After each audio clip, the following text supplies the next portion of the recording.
People bill platform पर दर्शकों का स्वागत है। मित्रों, मैं केपी सिंह। राहुल गांधी के बारे में चर्चा करनी थी। राहुल गांधी ने लोकसभा चुनाव के पहले बड़े जोर शोर से जातिगत जनगणना का मुद्दा उठाया था और उसके बाद में उन्होंने ये भी कहा था कि जातिगत जनगणना के जब आंकड़े आ जाएंगे तो उसके आधार पर आरक्षण का दायरा भी बढ़ाने के लिए सरकार पर जोर डाला जाएगा। ये जो है, लेकिन लोकसभा चुनाव जब हो गया उसके कुछ दिनों तक, कुछ महीनों तक ऐसा लगा कि जैसे राहुल गांधी इस मुद्दे को भूल गए हैं। तो ये साबित करने की कोशिश की कि उनका जो मुद्दे उठा रहे थे, इस मुद्दे के पीछे कोई उनकी ठोस प्रतिबद्धता नहीं थी, बल्कि ये था कि एक चुनावी रणनीति पर थी, एक राजनीतिक रणनीति पर थी। चुनाव गए और राहुल गांधी ने उस मुद्दे से पिंड छुड़ा लिया, क्योंकि कांग्रेस में अभी भी जो वर्ग सत्ता है वो वर्ग सत्ता अभी भी जो परंपरागत रूप से जो वर्चस्ववादी तबके उनकी है और उनको ये मुद्दे सुहाते नहीं हैं और उस वर्ग सत्ता को इग्नोर करके फैसला लेना पार्टी के लिए संभव नहीं है, ये माना जा रहा था। तो भारतीय जनता पार्टी भी कांग्रेस के अतीत को, क्योंकि कांग्रेस का कोई उसके पहले का इतिहास, राहुल गांधी के पहले का इतिहास तो पिछड़ों के लिए या वंचित जातियों के लिए, दलितों के लिए तो थोड़ा रहा भी है, लेकिन पिछड़ों के लिए लड़ने मरने का नहीं रहा है। बल्कि उनके उदाहरण कुछ ऐसे भी है कि कांग्रेस पार्टी ने पिछड़ों के लिए पिछड़ों को विशेष अवसर देने के लिए जो कदम उठाए जाने की कोशिश हुई, उनका समय समय पर प्रायश्चित किया गया। तो ये जो है कि इसमें राहुल गांधी, अब यह है कि कई बार पीढ़ियों की सोच में अंतर होता है। पुरानी पीढ़ी कांग्रेस की वो अगर इस ढंग से सोचती रही तो जरूरी नहीं कि नई पीढ़ी का भी सोच वही हो सकता है कि कई बार बदलाव के संभाग वे लोग बनते हैं जिनकी जो यथास्थिति वाली जो व्यवस्था की यथास्थिति है जिनके पूर्वज उसके पूर्वज मतलब उसके पोषक हुआ करते, उन्हीं में से कई बार निकलते हैं क्रांतिकारी लोग निकलते हैं, उसी में से जो एक तरह से यथास्थितिवादी पोषक जो एक वंश परंपरा में थी उसी में से निकलता है। तो हो सकता है कि राहुल गांधी का भी अवतार उसी तरीके से हुआ हो, जो अपनी पिछड़ी पीढ़ी की सामाजिक न्याय के मामले में पिछड़ी पीढ़ी का जो सोच था उससे अलग हो। लेकिन राहुल गांधी को इसमें प्रामाणिकता सिद्ध करनी हुई। तो अब जो इस समय राहुल गांधी फिर से सक्रिय हुए हैं इन्हीं मुद्दों पे, तो उससे ये लगता है कि उनको इस बात का भान है, अपनी प्रामाणिकता सिद्ध करने की इन मामलों में जिम्मेदारी का उनको भान है, और वो इसलिए इसमें निरंतरता बनाए रखने के लिए वो सचेत है पर्याप्त, और इसमें निरंतरता बनाए रखने की एक कार्य योजना भी उनके पास में है, ये उन्होंने जता दिया। कल एक दिन पहले शुक्रवार को दिल्ली के तालकटोरा स्टेडियम में इसी के तहत एक कांग्रेस ने एक पिछड़ा वर्ग सम्मेलन आयोजित किया, भागीदारी और न्याय के नाम से इस सम्मेलन का आयोजन किया। तो इस सम्मेलन में जो राहुल गांधी बोले तो उस पर सबकी निगाहें थी। तो इसमें तो एक सबसे बड़ी बात ये था कि जब उनके अतीत की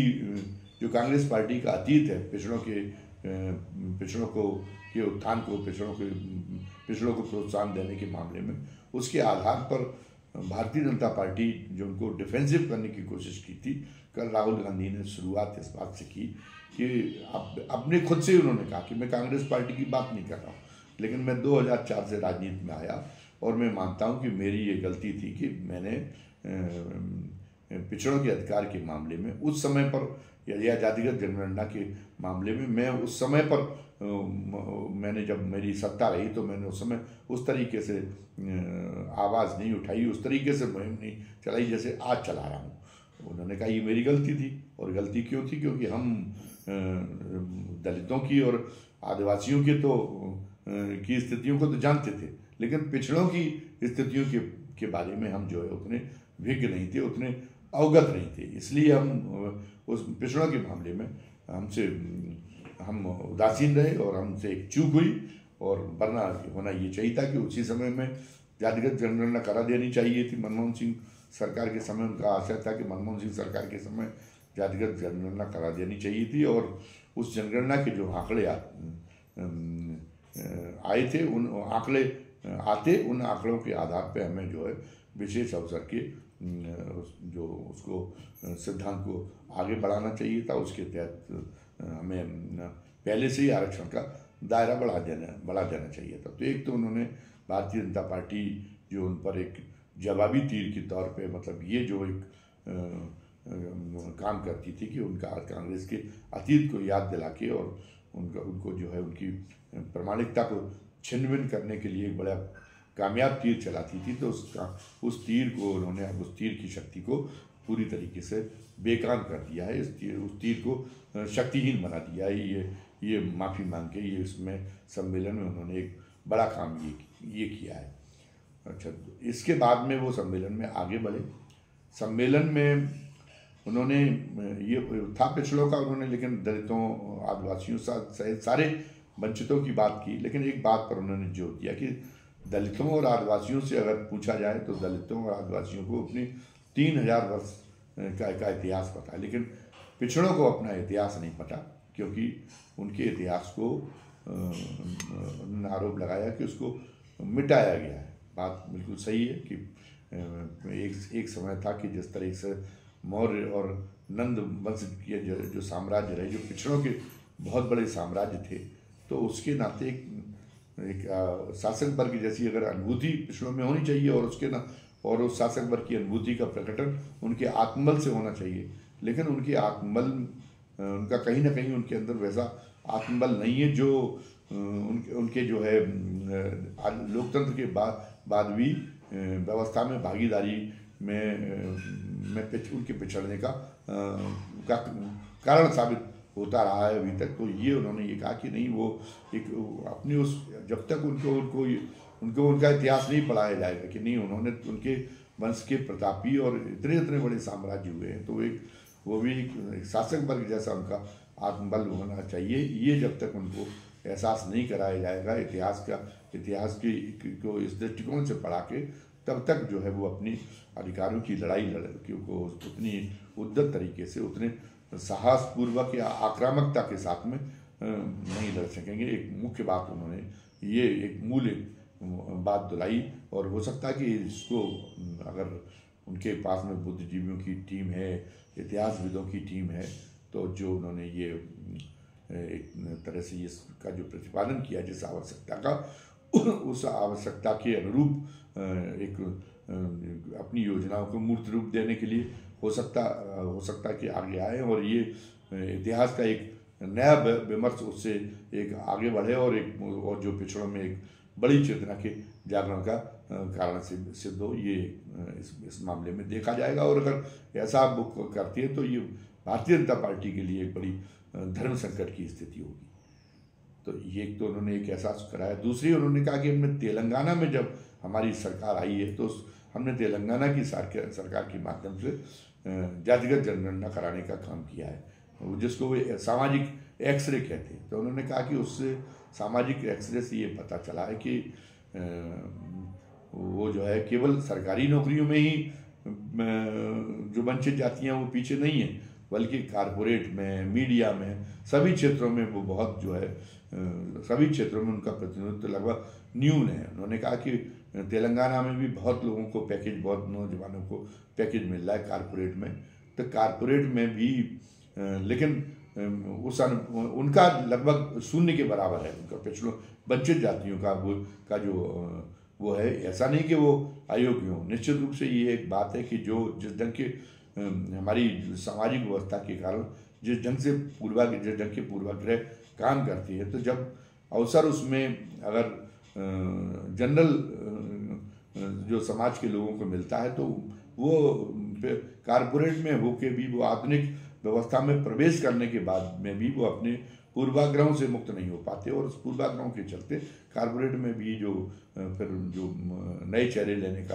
का है कि व्यवस्था है, नए चेहरे लेने का कि जो अवसर खोले जाते हैं उनमें भी भेदभाव होता है, और भेदभाव की वजह से वो नहीं होते। और दूसरा ये है कि ये जब आंकड़े सामने आए, उन्होंने कहा मीडिया में भी नहीं है इसमें, और कारपोरेट में भी नहीं, अन्य निजी क्षेत्रों में भी पिछड़ों की, दलितों की, आदिवासियों की जो भागीदारी वो न्यून है। तो फिर जब ये आंकड़े आते हैं तो ये तो जिम्मेदारी सत्ता में बैठे सत्ता के कर्ताधर्ताओं की बनती है, और जो समाज आगे है उस समाज की बनती है कि वो इस बात का पूरी तरीके से पड़ताल करे कि ऐसा क्यों है, ये लोग इस मामले में अक्षम क्यों सिद्ध हो रहे हैं। ये केवल भेदभाव ही हो सकता, केवल भेदभाव ही पर्याप्त कारण ना हो, उसके अन्य कारण भी हों, शैक्षणिक कारण भी हों, उनके मनोबल में, ऐतिहासिक कारणों से उनके मनोबल में जो कमी है वो उसके पीछे भी कारण हो। तो फिर उस पर सत्ता में बैठे कर्ताधर्ताओं की और जो समाज में जो अगड़ा वर्ग है उन सब की एक जिम्मेदारी बनती है कि उनको उनकी जो ये विसंगतियाँ हैं उसको दूर करने के लिए वो प्रयास करके दिखाई। ये उसकी एक तरह ये उसका उत्तरदायित्व है, उनकी जिम्मेदारी है। तो ये जो आंकड़े आएंगे वो कहते हैं कि उसके आधार पर उन्होंने संकेत दिया है कि कारपोरेट जगत में भी, मीडिया में भी, न्यायपालिका की उन्होंने बात नहीं की, लेकिन उसमें इंक्लूड है कि न्यायपालिका में भी सभी क्षेत्रों में अगर विशेष अवसर देने की जरूरत पड़ेगी तो विशेष अवसर के प्रावधान और ज़्यादा बढ़ाए जाएंगे। और ये उन्होंने एक एहसास कराया पिछड़े वर्ग के सम्मेलन में कि ये जो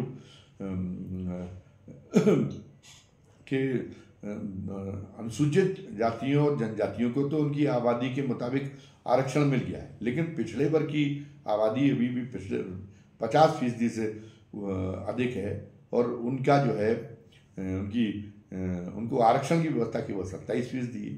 और अगर आप ये कह रहे हैं कि वो खुद में समर्थ हैं, पिछड़ों में तमाम जातियां वो आगे बढ़ रही, तो फिर ये जातिगत जनगणना में जो सर्वे होगा उसमें जाहिर हो जाएगा कि वो कितने आगे बढ़े हैं, कि अभी भी उनका प्रतिनिधित्व कितना कम है। जब वो कह रहे हैं कि कारपोरेट जगत में तो उनका प्रतिनिधित्व ही नहीं, पैकेज बड़े बड़े पैकेज मिलते हैं जो नए लड़के IITian से, लेकिन किन को मिलते हैं, वो पिछड़ों को तो मिल ही नहीं रहे। उनकी जो तेलंगाना के मामले में पड़ताल है उसमें तो वो कह रहे हैं कि पिछड़ों को तो वो मिल ही नहीं रहे। तो वो ये कह रहे हैं कि पिछड़ों के साथ में इस मामले में, विशेष अवसर के मामले में अभी सामाजिक न्याय को पूर्णता देने की ज़रूरत है, विशेष अवसर के सिद्धांत को पूर्णता देने की ज़रूरत है। मतलब उनको जो उनका इसके लिए ज़रूरत पड़े तो आरक्षण का दायरा बढ़ाने की ज़रूरत स्वीकार करने पड़ेगी, आवश्यक संशोधन संविधान में कराने पड़ेंगे। और उन्होंने संकेत दिया कि तेलंगाना की गवर्नमेंट है वो ये काम करने जा रही है, वहाँ आरक्षण का दायरा बढ़ाने जा रही है। तो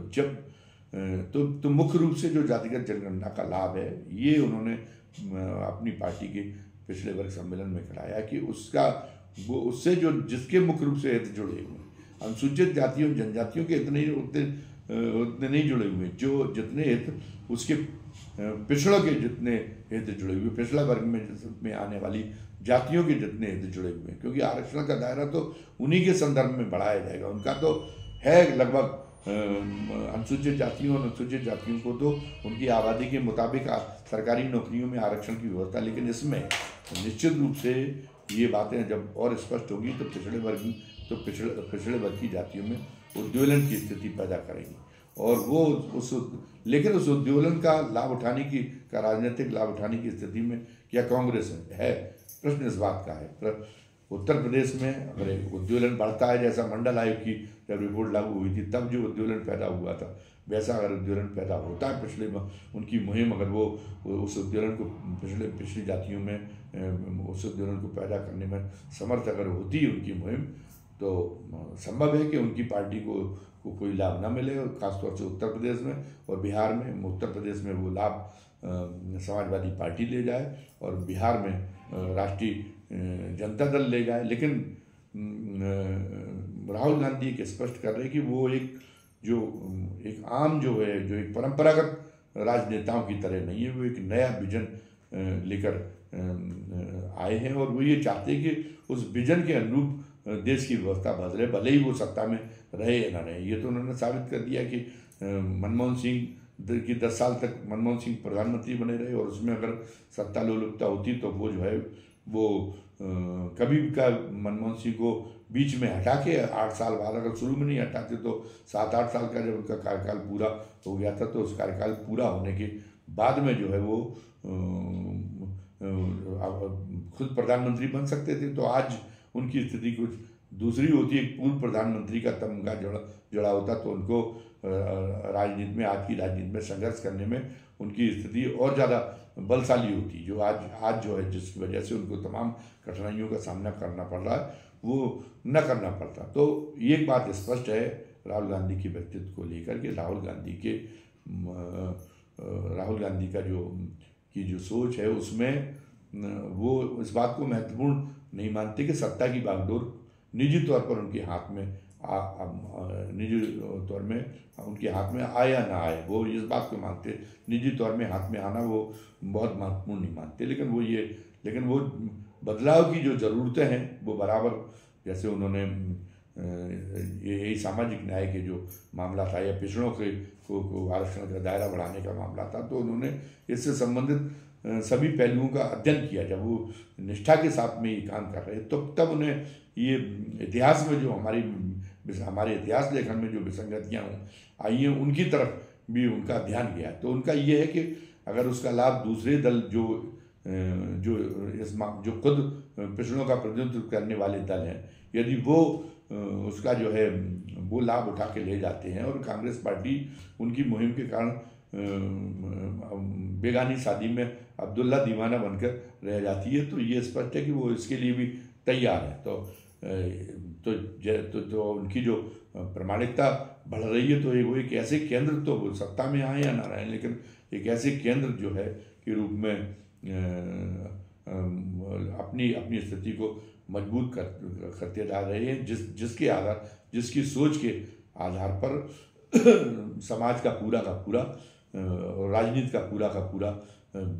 विमर्श बदलने वाला है। और एक बड़ी जो एक परंपरागत जो एक हमारी जो सामाजिक व्यवस्था जो एक उसके अंदर जो है एक